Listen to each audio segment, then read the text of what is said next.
Hello, everyone. My name is Andy Salas, and I am the Humane Educator for DuPage County Animal Services.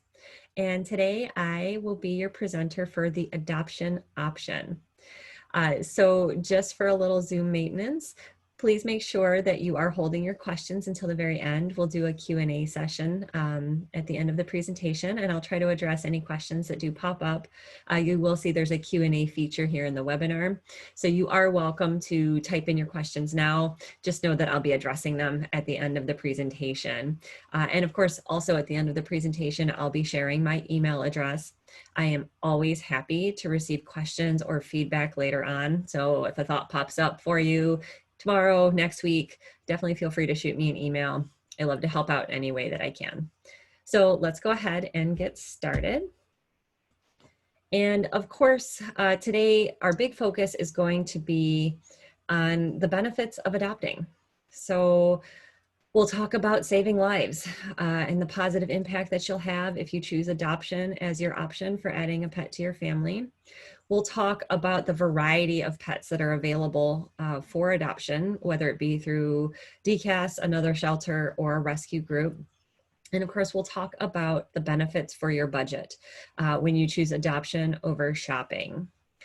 Now, we'll also be exploring the alternative. And for the purposes of this presentation, that means that we're going to be taking a look at puppy mills specifically. I do, however, like to note at this point that the issues that we'll discuss regarding puppy mills will be applicable to really any animal that you're going to be seeing sold at a traditional pet store. So that can be cats and kittens, that can be rabbits, chinchillas, a whole variety of birds from parakeets to conures to cockatiels, as well as our small and furries like our gerbils, hamsters, rats, guinea pigs, etc. Of course, I could go on and on and on with these lists, but definitely keep in mind that when we talk about the concerns that we have with puppy mills, I will be using puppies and dogs as an example because frankly, that's really where we have the most data, but these issues are not canine exclusive. So we are definitely going to see these same problems arise with any animal that is commercially bred. So today, again, we're going to use puppy mills as our example, and we'll be really defining what they are, why there's a problem with puppy mill. So we'll look at some of the ways that they fall a bit short in terms of their animal care. And then, because I always like to end on a positive note and empower everybody to do the best they can with the knowledge they have, we'll close with what you can do to improve the situation and really vote for more humane practices for animals just across the country. Okay, so let's go ahead and kick it off by first exploring the perks of adoption. So of course, as a DCAS employee, I am going to want to start us off by talking about all of the wonderful things that come for you when you choose adoption as your option for adding a pet to your family. So let's go ahead and get started. So first and foremost, adoptions save lives, and not just one. So yes, you are definitely saving the life of the animal that you're choosing to bring into your home. Again, whether that's from a shelter or a rescue group, but you're also saving the life of another animal that now has space at that shelter or space in a foster home because you chose to adopt. So you're really saving two lives, not just one. And of course, adoptions are also going to fund the care of animals in a shelter or for a rescue. Many organizations rely on those adoption fees to sustain their ongoing animal care program and to ensure that they can, in fact, welcome more animals into their shelter or their rescue program. So adoption fees typically will go back directly to animal care, whether that be for food and treats, toys, medical care, which could be your standard spay, neuter, and vaccines, or you can see some adoption fees actually going into a fund to help with more life-saving care, emergent surgeries, things of that nature. And then, of course, we'll also see adoption fees being funneled back into these organizations to help support any training initiatives that they have for their pets to help these animals be better prepared for that transition into a home and life with a family. Also, by adopting, you get to be a part of just an amazing positive change. You're going to provide a home to a previously homeless pet. You'll get the opportunity to educate others on adoption. That's one of my favorite things as the proud guardian of 3 rescue dogs, a rescue cat, and a rescue horse. I love telling their stories to hopefully encourage other people to give an animal in a shelter a chance.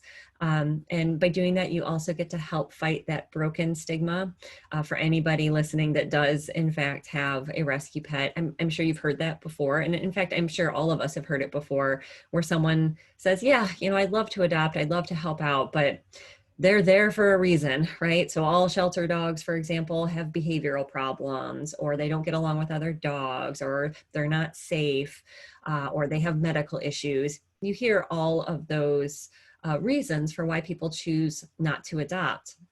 And again, as that proud guardian of all these rescue pets, I can attest that they are in fact whole, complete, wonderful, loving animals. And yes, of course, you're going to stumble across those that need a little extra help, need a little extra care. But with love, attention, and perseverance, every animal in a shelter can become a loving pet in your home. It's all just about matching the right animal with the right person. And in a shelter environment, you're going to find a lot of people that are very dedicated to making sure that that correct match occurs. Now, by adopting, you're also helping to reduce the pet overpopulation problem. So this country, and quite frankly, all over the world, we're facing a major issue with pet overpopulation as a result of indiscriminate breeding. And indiscriminate breeding can definitely refer to our stray animals that are breeding willy-nilly every year. We certainly see that with feral cats that produce a fair number of kittens. Other areas of the country have similar issues with dogs as well. We certainly see that with rabbits if any are turned loose or get loose from homes and become strays if they are intact. They are going to do what animals do, and they breed.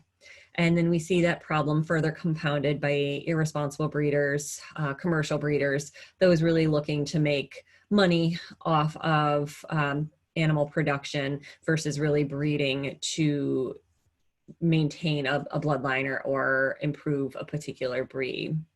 Now, as a result of that, again, using dogs as an example, we see about 3.9 million dogs enter the shelter system in the United States each year. And about 1.2 million dogs are euthanized across this country every single year as a simple result of just not having enough space to house them in shelters and rescues, not having the funds for supportive care, and really just not having that surplus of homes interested in taking in an adopted dog. So as a result of that, we see, again, about 1.2 million dogs lose their lives every year across this country. So that is probably one of the biggest perks of choosing adoption is that you're not contributing actively to this problem by purchasing a pet from somebody who is breeding indiscriminately, but you're also, again, opening up those cage spaces, clearing some of that financial burden from a shelter or rescue and giving them that opportunity to save another life, which is going to further reduce that pet overpopulation problem. So by adopting, you really get to be a part of an amazing positive change. And then, of course, when you choose the adoption option, you're going to have a wealth of support available to you. So many shelters have trainers and behavioral consultants on staff or work with them very closely, either in a contracted or volunteer capacity. And so this means that the animals in the shelter are going to be evaluated before adoption. And certainly not every animal is going to be the right fit for every family. But shelter staff, volunteers, and any other contributing individuals are going to ensure that they know everything they can about that animal to make sure they are pairing that cat, dog, rabbit, or other with the exact right family. Because the one thing a shelter employee or volunteer doesn't want to see are those animals coming back. So they're really going to do their due diligence to make sure that when you come in to adopt, you are finding that right fit. They'll also be able to provide insight and training plans if needed. So if you are interested in taking on a dog, for example, that maybe has a little bit more work to do, whether that be on just general manners or maybe needs to work through a particular issue like reactivity, for example, or fear of strangers, you're going to find a lot of support at the shelter to get you started off on the right foot. And they'll also be there for you if you have any follow-up questions or concerns, or just need a little bit more guidance or a friendly ear to listen to any difficulties that you've encountered. You'll find that with shelters and rescues pretty much throughout or across the board. And of course, again, they'll be available for follow-up questions. Now, not only will shelters and rescues largely be there for behavioral support, they'll also be there to help you with medical care. So already by adopting, you're going to have a lot of those initial veterinary fees all covered in that adoption fee that you pay, because all animals are going to be examined by a veterinarian prior to adoption. And in most cases, and of course there will be exceptions to this rule, but in most cases, any shelter pet that you bring home will already be spayed or neutered, microchipped, potentially even registered to you at time of adoption, vaccinated with age and species appropriate vaccines. And many shelters and rescues will offer some level of medical support based on their resources and capabilities for any ongoing medical conditions. So they'll be there to try to help you out in the best possible way that they're able to, if you do take on, say, a dog with a long-lasting medical condition. So that might be that they send you home with a month of prescription diet or medication to get you through that first month. They might help refer you to a veterinarian that can help with that continued care. And of course, just like with any behavioral support, shelter and veterinary, and rescue employees and volunteers will be there to answer any questions that you have as they arise. And then of course, I always like to emphasize choosing adoption from a shelter or a rescue over purchasing, particularly if you're looking for a young animal. So again, we're using puppies as a specific example. Puppies have very specific developmental periods in their young life, with critical stages really starting at 4 or 5 weeks old and extending to about 16 to 20 weeks. And during that time, they have very specific periods of learning for species-specific behaviors, meaning they're going to learn basically how to dog. And that happens right around 5-6 weeks. They're going to learn how to wrestle and run and bark and growl and whine. They're going to learn how to bite and bite appropriately. So many people have heard the term bite inhibition, but I find that it is often largely misunderstood.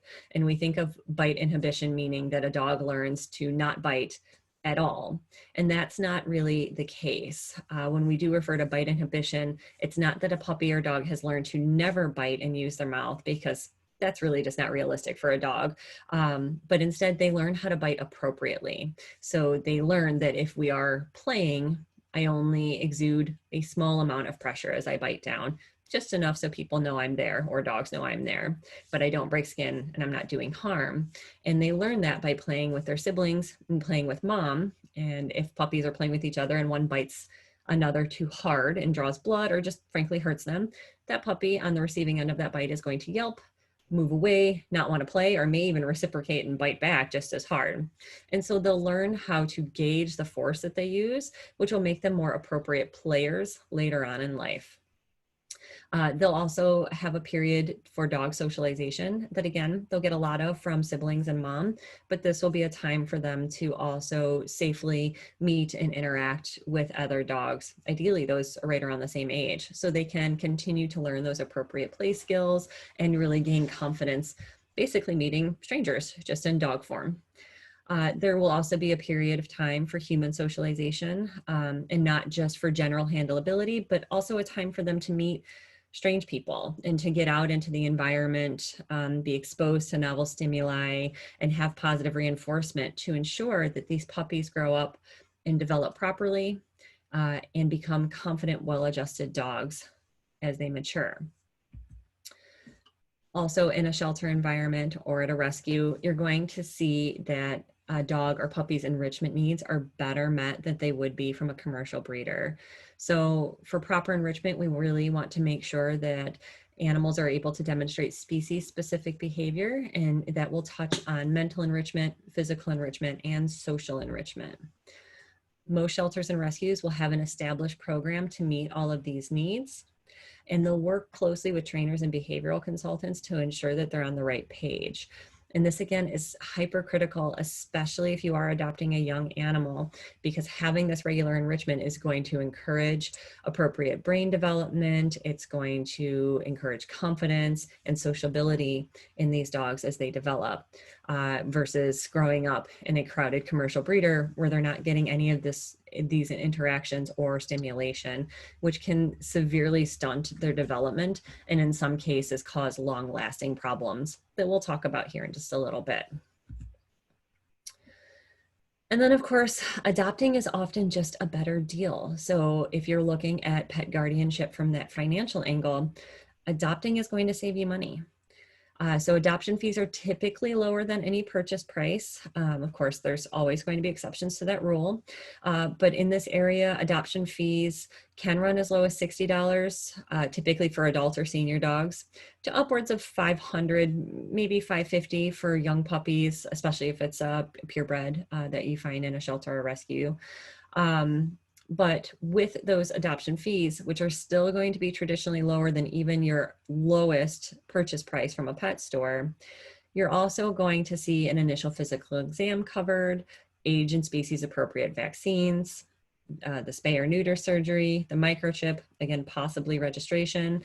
Typically, you're also going to get flea, tick, and heartworm prevention, at least that first initial dose, will all be covered in that fee. So when you know you're paying an adoption fee, whether it's $60 or $200, that grand total at the very end, after all of that, that's still the fee that you pay. There's nothing else that's really coming out of your pocket in terms of that animal's initial care. Whereas if you go the purchasing route, typically that initial fee you pay is going to be higher. On the low end, you're usually looking around $500. On the high end, it's going to be well over $1,000 to possibly several thousand. And of course, you have to keep in mind that these puppies have had little to no medical care. So that means that it'll be your responsibility to get them to a veterinarian shortly after purchase. And that that initial physical exam could be anywhere from $45 to $100, depending on where you go. You'll have to cover those age and species specific vaccines, which can be highly variable, but typically with puppies, you're looking at a series of vaccines that are going to range anywhere from $75 to $200 by the time you're done, possibly even a little more. You'll have the spay or neuter that will be your responsibility, which again can range from about $150 to $500. The microchip, which is on average between $50 and $75. And then to get that first dose of flea, tick, and heartworm prevention, you're looking at about $30. So that means instead of having that flat fee that you pay for an adoption, you've got a pretty wide range of costs that you're going to be accruing by purchasing a pet instead. And it's typically going to get up to well over $1,000, if not several $1,000s. So adoption not only saves lives, helps reduce the pet overpopulation problem, but it also ensures that you're getting a well-adjusted animal with a lot of background information, and you're also going to be paying a lot less, which means that if you do need more training, if there is a specific medical issue that does come up, you've got more saved and prepared for those sort of emergency funds that you may not have left over after purchasing from a pet store. Now, if you are interested in going that adoption route, there are a lot of options available to you. So you can certainly check out your local shelters, which typically will be brick and mortar facilities like DCAS is. And you would certainly have limited and open admission shelters, which can vary in the types of animals and the ages of animals that they'll typically offer. But you should definitely be keeping an eye on their websites. Most shelters have social media. That's a good way to stay up to date with what's available. You can also go the rescue route. So most shelters work directly with rescue partners that are almost always completely volunteer run. Some have their own brick and mortar shelters, but by and large, they're foster based. So they have volunteers that take in specific pets and will care for them in their home until they're adopted. Typically, they're pulling animals in need from high volume shelters. And they can be a really great resource because not only are they going to know that dog or puppy inside and out, but they're also going to be able to provide insight into how that dog or puppy behaves in a home, which a shelter may not be able to do because they simply haven't seen it. Now, if you are looking for a local rescue or shelter, the internet is your best friend as a resource. So again, each shelter, each rescue will typically have their own independent website, and many of them often rely heavily on social media as well. So Facebook and Instagram is a great way to share pictures and videos of these animals. So you definitely want to check that out. And you can also check out the large databases that are available for you to search through, such as adoptapet.com or petfinder.com. You can visit either of those websites and you can enter in search parameters. So you can look for a specific species, a specific breed or breeds, a specific gender, age range, size. There's all sorts of categories, and you can also search for that specific animal within a certain driving distance from your home. So if you've got that dream dog in mind, but you're really only able to travel about 100 miles or so to find it, definitely look at Adopt a Pet and Pet Finder. Those are great resources. And you can even put in your search and ask for notifications as similar types of animals become available. So that's a really great way to keep up to date with what's out there and available for you for adoption. Now, I hear all the time when I really want to advocate for adoption, but I want a purebred. You can still get one through adoption. So about 25% of dogs in shelters in the United States are in fact purebred. So a whole quarter of them are purebred animals. And we actually see quite a few at DuPage. And then of course you can also go the breed specific rescue route. So breed-specific rescues will specialize in a particular breed or type. So you might see a specific Yorkshire Terrier rescue, or you might find one that focuses more on a type. So you may find a General Terrier rescue.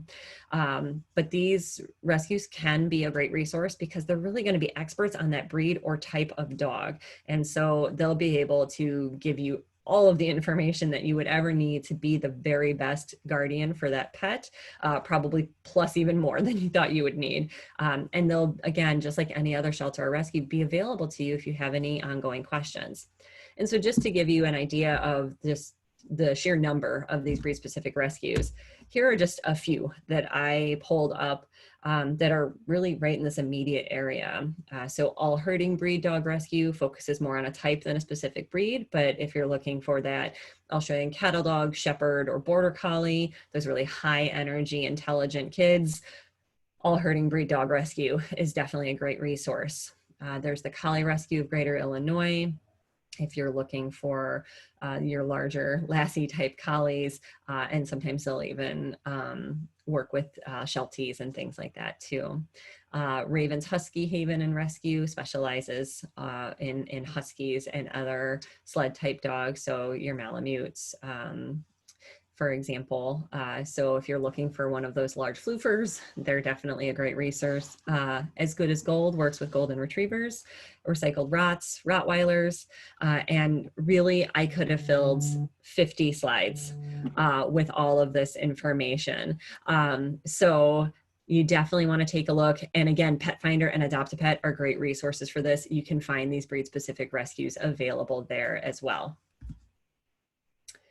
So now, after I hopefully have swayed you into our adoption camp and you're ready to adopt your next puppy or dog, I do really want to discuss why we want to steer clear of purchasing from a pet store.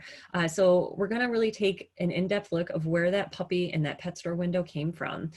So let's take a deep dive into what puppy mills are, what they look like, and really what we are voting for every time we do make a purchase of an animal from a pet store. So really, to define a puppy mill, it's just a large scale breeder of dogs.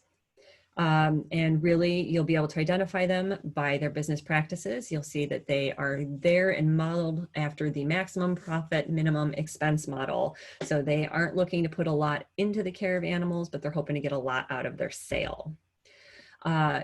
Puppy mills have a lot of different names, so you may hear them referred to as commercial breeders, backyard breeders. And you may also hear about puppy brokers. Now, puppy brokers are not actual breeders themselves, but they are the middlemen between the puppy mill and the pet store. And in some cases, because brokers exist and act as that middleman, that does allow some pet stores to advertise their pets, not from a puppy mill, but from the broker. So it kind of skirts around that where did that puppy come from issue. Now, puppy mill puppies are sold all over the country, and about 99% of the puppies you see in stores are in fact coming from mills. But puppies are also sold through other avenues as well. So a lot of times if you see breeders willing to sell over the internet, that's usually a good sign that that is a puppy mill breeder. And you'll often see ads like I created here for this PowerPoint, where you'll see adorable puppies in an idyllic setting. There will be big flashy sale logos all over the ad, but still a pretty hefty price tag. Now, the issue with this is that many times when this is a puppy mill breeder using these advertisements, those puppies that are pictured are not the puppies that you're buying. That setting is not where they grew up. They're just using a stock image that looks good to sell whatever particular breed of dog they're trying to market. You'll also see puppy mill puppies advertised as newspaper ads. When we're dealing with a commercial breeder that operates on a smaller scale, it's not uncommon to see them selling puppies at flea markets, through backyard sales, and even out of their cars. So I've personally even seen that at a grocery store. Somebody was selling quite a few puppies out of the back of a van. And that's usually just a traditional earmark of a commercial breeder, not really caring where the puppies go, not caring that they're going to be cared for properly, just handing them off looking to make money. Now, puppy mills are in fact USDA approved, so they are monitored and monitored for violations, and then said violations are enforced by the United States Department of Agriculture. Now we see some issues with this. With most puppy mills, the rate of their inspections are based on the risk they present. So if a puppy mill was inspected and had a slew of violations, many of them critical, they're likely to get inspected every year, at very least until those violations have been rectified. However, if a USDA inspector happens onto a puppy mill as part of their inspection route, they may find that they are meeting bare minimum standards, which means they are low risk, which means that an inspector may not be back for 2, 3, possibly even more years, which really means that that facility could go downhill very quickly and nobody would notice until there was a significant amount of damage.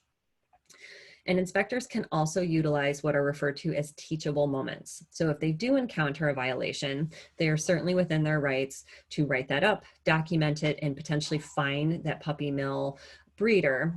Or they can choose to use a teachable moment where they just merely inform the puppy mill breeder that there are violations in place. They do not cite or fine them, so there is no documentation of a violation. They simply have a separate form that basically states what they taught and why, but there is no increase to the risk of that puppy mill, so that doesn't mean that they're more likely to be inspected.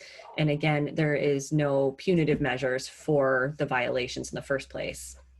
So we definitely see some issues with how the puppy mills are being inspected and how violations are being written.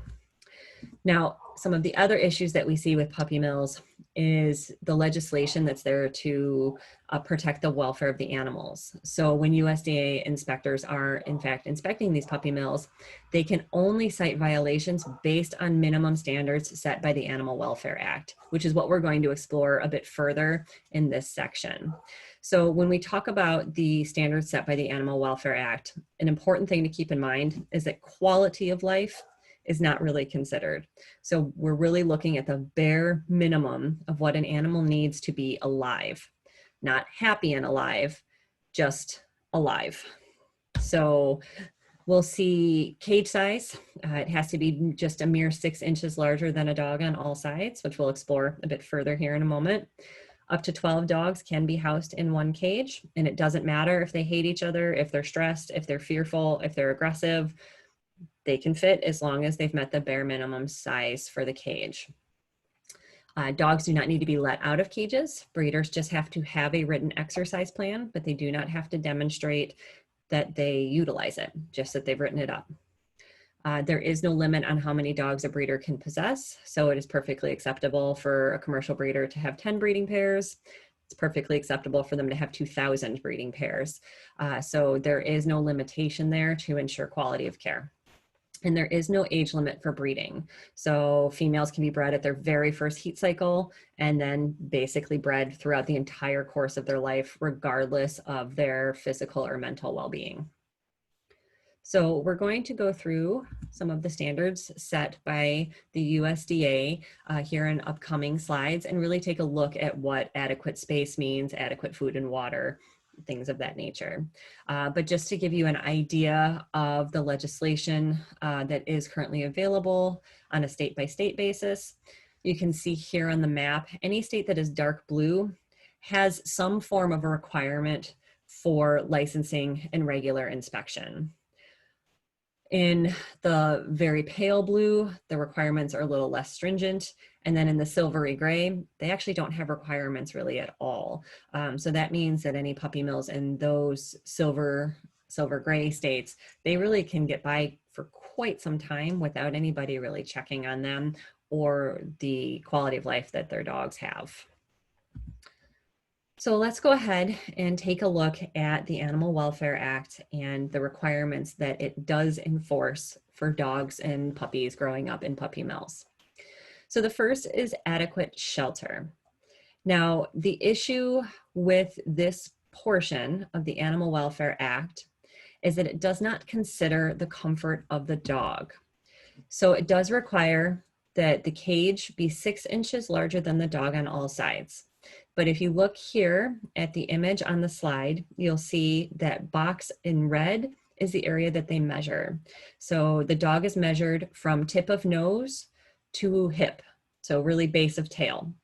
So that does not account for the actual tail itself, and it doesn't account for the natural posture of the dog. So that is really assuming that the dog maintains its hind legs tucked well underneath its body at all times. Most dogs don't. So most dogs will stand very similar to this beagle, and when given the space, will stretch their back legs out behind them quite significantly. So once that area in red has been measured, again, from tip of nose to base of tail, we just have to add an additional 6 inches behind the dog to each side and above, and that is deemed an adequate amount of space for the dog. Really just enough space to lay down, stand up, and turn around in a tight circle. Cages are also allowed to have wire bottoms, and there is no guideline for how far apart the wires can be spaced, which, as I'll show you here in a few images, can be really difficult for dogs to navigate. So we see a lot of dogs that slip, have paws slide between there and get stuck. We see broken legs. And then even on the lesser end of that injury spectrum, we see dogs that have blisters and sores along their paws just from standing on wire with no relief for extended periods of time. Cages are also allowed to be stacked one on top of another. And again, up to 12 dogs can in fact be kept in a single cage. So just to give you some insight into what these cages look like, these are all USDA approved based on the standards set by the Animal Welfare Act for cages set up in puppy mills that have been recently inspected. So you can see in the two here, we've got stacked cages. And what you should also be noting, they're all standing on wire. Between these cages, we definitely see a physical barrier, so that benefits the dogs below. In these cages, we actually don't have a barrier. So that means any feces or urine released by the dogs above falls on the dogs below. Now, on these images here, we definitely see just that single row of dogs. They are all existing on wire. You can see that a bit here in this beagle space. They definitely have more than the bare minimum. The kids below, they really have just that bare minimum and nothing more. So by the Animal Welfare Act guidelines, this is perfectly acceptable. So it's definitely something to consider. This is where your puppies grow up during those very critical developmental periods. This is the environment that they're exposed to. It's highly stressful. It's never comfortable. And those are their very first impressions of the world. And then, of course, as the puppies are removed and sold, this is where mom and dad remain for the entire course of their life, or at very least their breeding time with this particular facility. And this is just another example of those wires. And you can see in this case, this is an example of when the wires are spaced simply too far apart. So when we're looking at little dogs like Yorkies and Chihuahuas, if you look at that wiring, they can't stand on that and maintain their balance. They're going to slip and slide and fall between the wires, which is why you can see the Yorkies trying to balance on one of the supporting wood structures. And then most of the other dogs are right on the edges, or they're trying to stay as close to the building as possible, because it's just frankly uncomfortable and probably downright painful for them. Now, the Animal Welfare Act does state that adequate food and water be provided. However, this can be very subjective. So as pet guardians, we all know the options that are out there. There are kibble options, canned options, raw options, cooked diet options, a mix of all 4 or 2. You can have breed-specific foods created, age-specific foods. So what is nutritious? And that's really going to vary on an individual basis. So when we talk about adequate food and water that's nutritionally valuable for animals, really you're just checking to make sure that there's food and water there, because being nutritionally valuable, that's really going to vary depending on the animal in front of you. Now, per the Animal Welfare Act, it is supposed to be readily accessible and clean. However, when we look at USDA inspected and improved facilities, we see issues like this. So we've got dark, murky water. We have kibble with deceased rodents inside of it. It's still readily accessible, and so it gets passed. And in many cases, these would be circumstances that would lead to teachable moments. Dump that water out, refill it, now we're good, we want clean water, but there's no checkup to make sure that that water is routinely being dumped in that bowl, rinsed and refilled. So these types of infractions typically are allowed to slide and then therefore continue in the puppy mill environment. Now, veterinary care is another requirement for the Animal Welfare Act that is just not well written to ensure follow-up. So per the Animal Welfare Act, only a written plan is required, just like with exercise. So a breeder can produce a written plan that states, I intend to take my dogs for veterinary care once a year for a wellness exam and vaccines, but they don't have to do it. They just have to write it out. So when inspected by a USDA inspector, there are options for a breeder to have direct violations, meaning that there is an animal in their care that needs immediate veterinary assistance, or non-critical violations, which means that something needs to change, but it's not imperative that that dog see a vet today. It just is something that will require some level of attention. And if any issues are deemed non-critical, they do not require a follow-up by the USDA. So I was actually able to find a portion of a 2015 USDA report that was FOIA'd and then published by the Humane Society of the United States to demonstrate why this is such an issue. Because again, we have USDA inspectors that are determining whether or not a health issue is critical or not. And while they are well-informed individuals, they do not carry a medical license. So this is a decision that may not be correctly made by an inspector, which is certainly the case in this example. So in this 2015 USDA report, I'll just briefly summarize. An inspector visited one commercial breeder and found 2 dogs that had very obvious painful injuries that were not being treated. Both of the dogs were demonstrating severe stress and pain, but the violations noted were not considered direct, meaning not critical and not needing immediate medical care. One of the dogs was unable to bear weight on a right front paw. That paw was held up, swollen, and there was a very visible wound. The second dog had actual crusted surface with cream-colored fluid discharge on the right side of their head where their ear should have been. So the ear was actually gone, and had an upper muzzle that was offset by from the lower jaw, meaning that there was probably a break or at very least a physical abnormality that was never addressed. The dog was seen repeatedly licking the side of its mouth and demonstrated extreme discomfort when the inspector and the breeder tried to examine by head turning, being very head shy, and avoiding any direct touch. But despite the signs of those obvious injuries and the distress that they caused, the licensee, meaning the commercial breeder, received no direct violations at that visit. All of those injuries were deemed non-critical. So you can see where there is an issue here. Missing an ear is a pretty critical injury, but based on the opinion of that inspector, the dog was okay. So really determining what's critical versus not can, again, be subjective, much like whether or not the food is nutritionally valuable. So we don't have a universal standard that these licensed breeders must meet. Grooming is definitely another concern when we talk about puppy mill dogs, particularly for the moms and dads. The puppies usually will get cleaned up before shipment or get cleaned at the pet store before being displayed for sale, but moms and dads don't.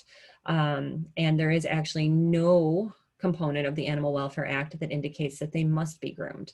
So that means they do not need to be brushed, they do not need to be bathed, they do not need to have their nails trimmed. And as those are expenses that would cut into profit, in most cases for commercial breeders, these animals are not cleaned up. So you see images like you see here on the screen of extreme matting, snarled hair, dirty hair, long nails curling around or into paw pads. And this is all deemed acceptable under the Animal Welfare Act. So there is no cause for violations or citations if any of this is witnessed during an inspection, because it's not protected under the law. So when we do any sort of presentation or educational event on puppy mills or other commercial breeders, I always hear, how does this happen? How do we let this go on? And really, the answers are fairly simple, at least in theory, but difficult to correct in practice. So the USDA is a severely overburdened organization. They just simply don't have enough inspectors. So in 2010, the Humane Society was able to FOIA the USDA and determined that there were 110 inspectors for 8,782 facilities. And those are just the puppy mill facilities. These same inspectors were also responsible for monitoring circuses, zoos, petting zoos, animal transporters, and several other animal-related businesses within their given area. So you can see they have a lot to do and a lot of ground to cover, and there's just not enough people to do it effectively. We also see inadequate legislation. So even from the map I showed you previously, you can see that it varies pretty extremely from state to state, what's required and really how frequently you can expect visits. So we certainly see a lot of puppy mills kind of skirting some of the laws by moving into those states that have low requirements, so they're not likely to get checked on regularly. And again, the Animal Welfare Act is really only concerned with providing animals the bare minimum they need to survive, and not overly concerned with the quality of that life that we are supporting. And we certainly do see some leniency historically has been given to commercial breeders and pet stores. So they've been allowed to skirt some of those bare minimum standards, or really operate only along that bare minimum with no improvement. So when we see dogs, puppies, purchased from pet stores that came from puppy mills, there is always a high likelihood of potential issues being encountered by the individual that takes over guardianship for these animals. So behavioral issues are definitely a concern because puppies are going to grow up with a lack of socialization, and they're going to miss those opportunities for those key developmental markers in the first early weeks of their life. So they're not going to be handled much, if at all, by people. Their socialization with dogs is going to be limited and reduced to that really high stress environment. So they may be surrounded by other dogs, but the interactions they have are unlikely to be positive.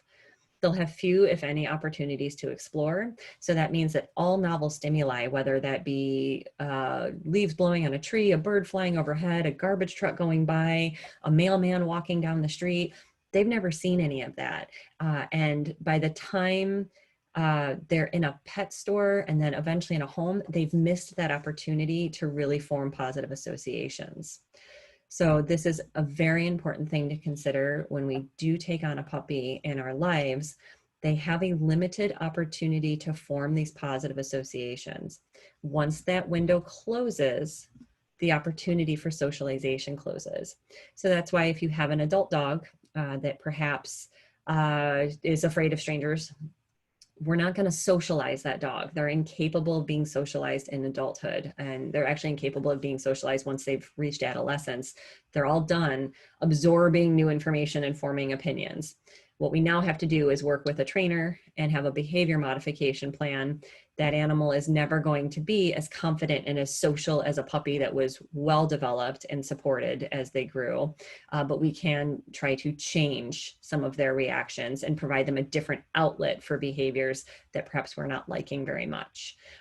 So as an example, I have a dog that I ultimately adopted from a shelter, but she originally came from a puppy mill and was sold through a pet store. And she used to use her mouth to an extreme degree when she would get excited, very mouthy and very hard mouthy. So she would bruise and sometimes even break skin. Not trying to be malicious or do any damage. She just didn't know any better because she never learned how to play appropriately as a youngster due to poor socialization. She also has a fairly, or had a fairly extreme fear reaction to strangers as well. Now, is she ever going to be super outgoing and love to approach people and just think that everyone is a new friend to make? Probably not, because I got her in adulthood. But I was able to manage her. So when people come over, she is contained in a room where she feels safe. She's only out when she's on leash. And then we slowly loosen some of those guidelines as her comfort level increases with individuals if they were to come for a visit. But I do manage that behavior. And then I've also modified her mouthy behavior. She's still a mouthy dog, but I have worked very carefully with her. So when she gets excited, she doesn't mouth me, she mouths a toy. So she will run and grab a toy and chew, chew, chew, chew, chew as she runs about when she gets excited, rather than biting the people in the area. And that's what I've been able to achieve with her through some pretty intense training and a lot of patience and commitment on my end. And it's still something that I always have to be aware of. I can't change what's already been done, but I can help make it better. But in her case, if she's in a circumstance where she gets very excited and there is no toy option, she is going to revert right back to that mouthiness. So it is definitely something to consider when you're bringing home a puppy mill dog. There is always, of course, a chance that the dog will grow up and be well adjusted and fantastic. It certainly can happen, but it's not likely to, and you're likely to encounter very specific problems regarding socialization. These puppies won't interact well with other dogs. They might be fearful of strangers. There's going to be some issues that you're likely to encounter. And then, of course, we also see medical concerns. So puppies often receive poor, if any, initial care, and they may not receive appropriate vaccines or dewormer. They might be exposed to poor quality food and be nursing from an undernourished mother. And of course, the sanitation in puppy mills is usually, the standards are usually fairly low. So that means that puppies are exposed to ammonia from urine and, of course, fecal matter and all of the pathogens that that might bring as well. And of course, we also see irresponsible breeding. So commercial breeders are there for profit maximizing, and they're not necessarily breeding to improve bloodlines or to maintain breed standards. So they won't have any regard for congenital or hereditary issues. So you may see dogs with poor conformation. I can definitely attest to that with my dog that I did adopt.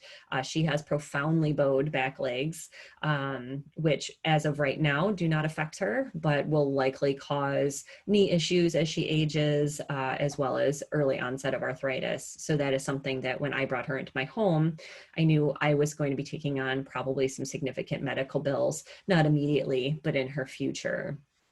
We definitely also see dogs that suffer from chronic allergies. That's pretty common, autoimmune conditions, and even just failure to thrive. So puppies that just don't grow, don't develop, and often have a very short lifespan.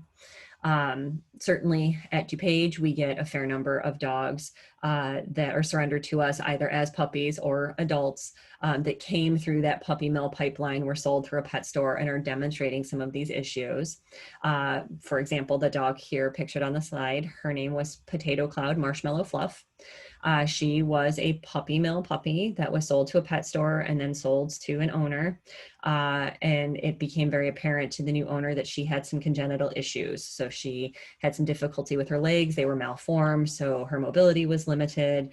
And she also just had some other ongoing medical issues as well. So she was ultimately surrendered to the shelter because the owner was not prepared to take on those medical expenses, which most people are not when they bring home a puppy. They don't expect medical emergencies. And unfortunately, despite immediate medical attention from the shelter and very loving, devoted care from her foster mom, Potato Cloud sadly did pass away as a result of the issues that she was born with. We have also recently seen another puppy. I do like happy endings. So this girl, Kedzie, did have a happy ending, but same thing. She was a puppy mill puppy that was sent to a pet store, sold, and then began having fairly significant seizures that her owners were just unprepared to deal with. So she was surrendered to the shelter. Thankfully, we were able to find her rescue placement, and she actually not too long ago was adopted into a very loving home with a knowledgeable mom that has experience with seizures and is able to support and care for her for the rest of her life. But many puppies don't get those happy endings. Because when everyone wants to add a puppy to their home, they want the fun and they want the joy, as everybody should. That's what we should expect with puppies. But when we're getting them from commercial breeders, there's usually medical issues and behavioral issues that can take the shine off of what should be a really wonderful experience for families.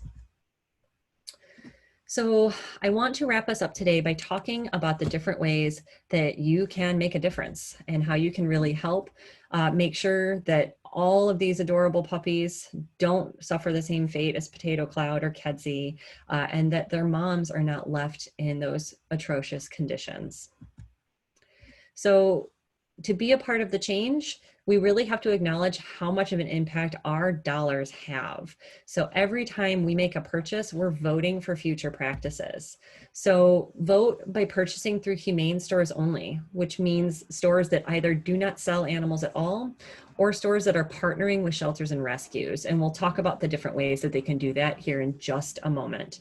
And then, of course, you can also make a big impact by taking your money and putting it towards a shelter or a rescue group through adoption, which saves, again, the life of that animal you're bringing home, and then provides those rescues and shelters with the cage space and the finances they need to continue saving more lives. You also can be their voice. So support local legislation. Contact your local representatives, let them know you don't want these practices in your community, and work to pass humane ordinances.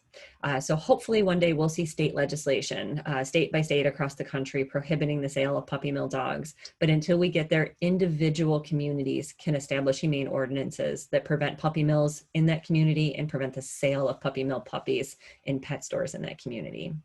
And of course, educate friends and family. Anybody you know that's looking to add a puppy or a dog into their home, let them know where they can go for a humane option. And I will be sharing some resources to help you with that education here in just a moment. Now, to help you identify humane pet stores, I wanted to kind of run through the different sorts of humane pet stores you may encounter and how they really function. So some stores will function in partnership with shelters, and they'll just provide an alternative space to house these shelter animals. In some cases, they may actually take over ownership and subsequent care of that animal and then adopt them out through the store. And they will definitely make a profit. So it is still a sale, but they are taking in shelter animals rather than from a breeder. So that way you know that these animals were not coming from a puppy mill environment and that you're still indirectly clearing cage space in a shelter or a foster space in a rescue. And just like with any shelter or rescue, their goal is going to be to place these animals responsibly into homes where they'll be able to live out the entirety of their lives. Other stores may just offer spaces for shelters to adopt animals, and that's actually what you'll see pictured here on the slide. This is a store that is offering adoption space for a local shelter. So in this case, the shelter is able to choose animals they think would do best in this environment, and then shelter staff and volunteers care for the animals, and they facilitate adoptions through this pet store. But the pet store itself does not sell animals. Now, how to identify humane pet stores? I always say trust, but verify. So identify the rescue or shelter the store is partnering with. If they don't have documentation for where these animals came from, or they seem unclear, make sure you contact the organization directly, and they'll be able to let you know if those are in fact their animals there that are available for sale or adoption, or if that is not the case. And of course, in any circumstance, you should definitely be inquiring where the dogs or puppies have come from to get a good sense of who they are, and to make sure that they aren't in fact coming from a puppy mill environment. Now, if you are interested in learning more, I always like to close with reputable resources. The Humane Society of the United States and the ASPCA have fantastic resources available for free on their websites. So they will help you walk through the process of spotting a puppy mill store or a broker. You can definitely get updates on legislation to prevent puppy mills and guides to combating puppy mills in your area. So if you're interested in establishing a humane ordinance, these are definitely resources to turn to. Bailing Out Benji is a phenomenal nonprofit volunteer-run organization that has the goal of eliminating puppy mills across the United States. They can provide puppy mill lists by state, so that way you can identify if there is a problem in your state and where it's at. They have a great overview of USDA guidelines, so you can see what is approved practices for puppy mills and commercial breeders. And if you have purchased a puppy from a pet store and that puppy is sick, you can report sick puppies to Bailing Out Benji, and they have resources to help you provide care for that animal so you can keep it in your home. And then the Puppy Mill Project is actually a local resource. They are based out of Chicago. They have excellent information on puppy mills. They have resources to locate a reputable breeder as well. So if you do want to go a breeder route, that is absolutely acceptable. But you want to make sure you're getting a dog from a quality breeder that cares about breed standards and cares about making that breed the best it can be. And the Puppy Mill Project has resources to help you do that if that is the route you want to take. And then of course, they have amazing educational services that are geared towards all ages, from really young kiddos, 4, 5, 6 years old, all the way up into adulthood. They have volunteers that come to present at schools and for community groups and really just help get the word out, so we can share as much information as possible and start making significant positive changes. So if you're interested in becoming a part of that change, you want to get involved in education, the Puppy Mill Project is definitely a resource to turn to. So that wraps up my presentation for today. Thank you all very much for joining me. And again, if you have any additional questions, never hesitate to email. I can be reached at humane.education@dupage.co.org. Thank you. Bye-bye.